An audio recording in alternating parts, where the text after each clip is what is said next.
I was thoroughly disappointed with the performance, and I'm truly hoping it was solely because that choke lever was up.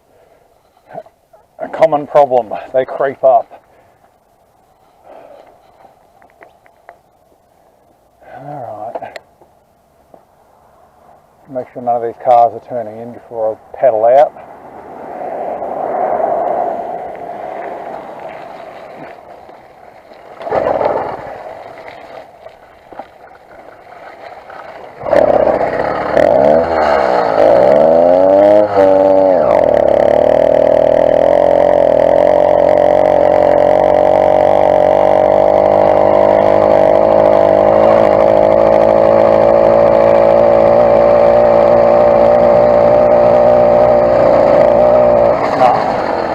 I'm just not feeling it.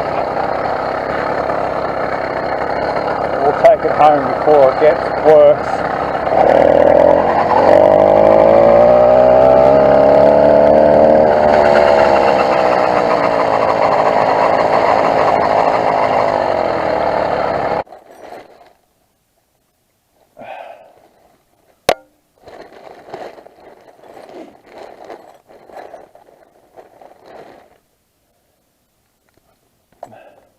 My theory here is to crack these bolts while the motor's hot.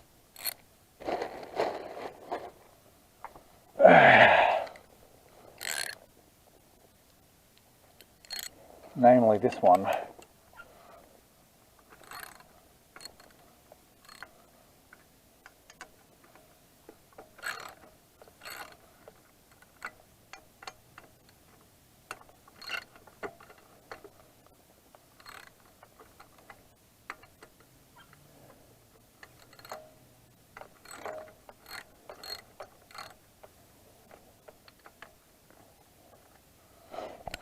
Because otherwise it'll pull the rods out.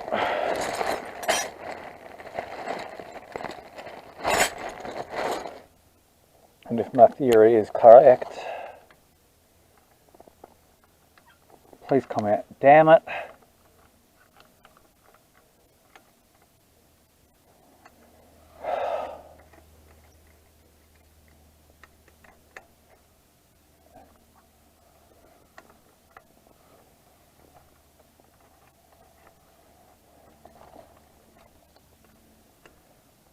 Do you know what? It was exactly the same on the other one too.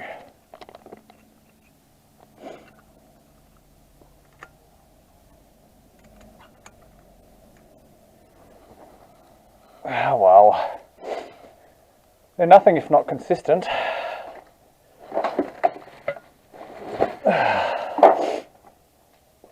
Alright.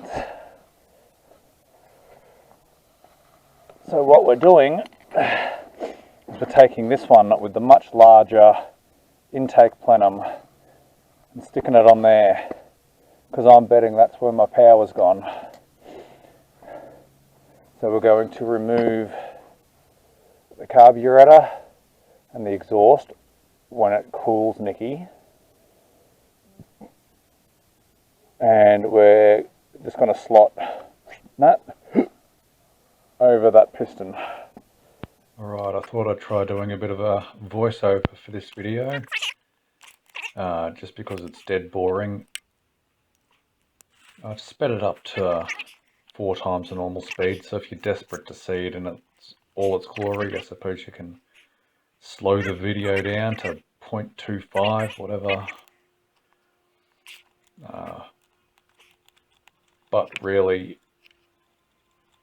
it's a simple theory, what I'm doing here, but it actually took me longer than I'd anticipated. Mainly, it was trying to seat the piston rings. I really struggled with that.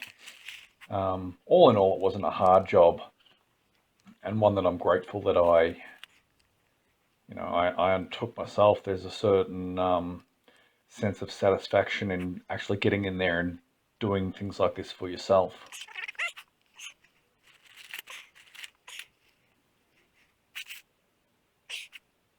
The downside to riding out and about in this weather is I did have the sniffles. We just saw the go-kart there. There'll be a video on that coming up very shortly.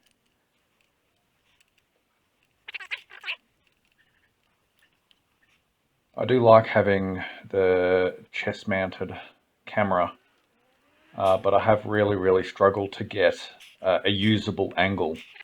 It's all right for when you're standing up straight, but on the bike I found that, yeah, seeing handlebars and no scenery. After I finished this ride, the bike performed fantastically again. Really happy with the way it went. Unfortunately, you know, the 4-hour ride that I went on, the footage is basically useless. You can see the handlebars and the ground. I was really disappointed in that because it was a lovely day. I'll likely upload a clip of that ride, but there's just no point in putting the whole lot on. I was out that late and I'd gone so far. I was out in the mountains, really thoroughly enjoying myself following four-wheel drive tracks, and it became rutted and very steep downhill. So I jumped off the bike and I'm walking down, chattering away to the camera. Long story short, I'd come across to a point where a river had broken its banks and completely flooded out the road, and it took me about an hour and a half to walk up this wet, slippery, clay, rutted track. I could not get the bike started because the wheels were just wrapped in clay. The bike was filthy. There was no traction every time you let the clutch out. The wheels are just bind up and you just slide. So about an hour and a half it took me to get to the top, or at least to a point where I could get the bike started again, at which point it was about 4 o'clock in the afternoon. I was racing daylight. So I went full throttle the whole way back. It was probably about 25 kilometers, maybe 30. I couldn't get an accurate reading because unfortunately my tracking app relies on phone reception, unfortunately, and there is none up in the mountains. You sort of get it sporadically, but it's really hard for it to track where you are, when you are. So anyway, I was barreling along full throttle and the bike was just not missing a beat. So all this work I was doing here really paid off in the end. That second motor that I put on, it got to be just a crappier version. I really got lucky with the first motor. It was the cheapest one and the best quality one. It has the 40mm intake, which is the entire point in this exercise. You can see me struggling with the piston here. As soon as I'd finished it and I started it up, I knew straight away I had gotten that power back. I have topped out at 55 kilometers an hour, probably downhill with a tailwind. You know, who cares? It counts. But truth be told, I don't really like full throttling all the time because something inevitably breaks. And you know what? It did in the end. Coming up in another video, I'd modified my chest strap, you know, I'd added a few extra joins in there. It means it is a little bit less stable, but you actually do get a decent camera angle. And unfortunately in that video, I actually entirely lost the engine mounting studs at the front of that motor. And again, I think that's just because the second motor, the quality's just not there. It's pretty crap. The result was the chain snapped and I had to pedal my way all the way back. And I was really upset about that because I thought I'm finally going to get some good footage. And inevitably, something goes wrong. I've been saying it for a little while now. What can go wrong will go wrong. So the bike's currently sitting back under the house. I've got to go out and pick up some more hardware. Got to get some M6 bolts because of course the second motor has the 6mm bolts.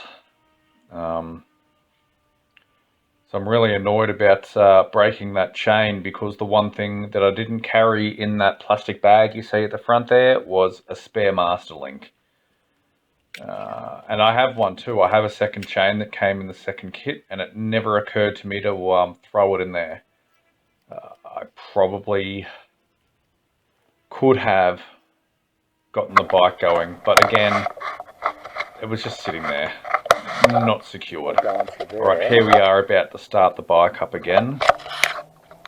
So I'll sign off from the voiceover, and I'll see you in the next video. Out before I get it started.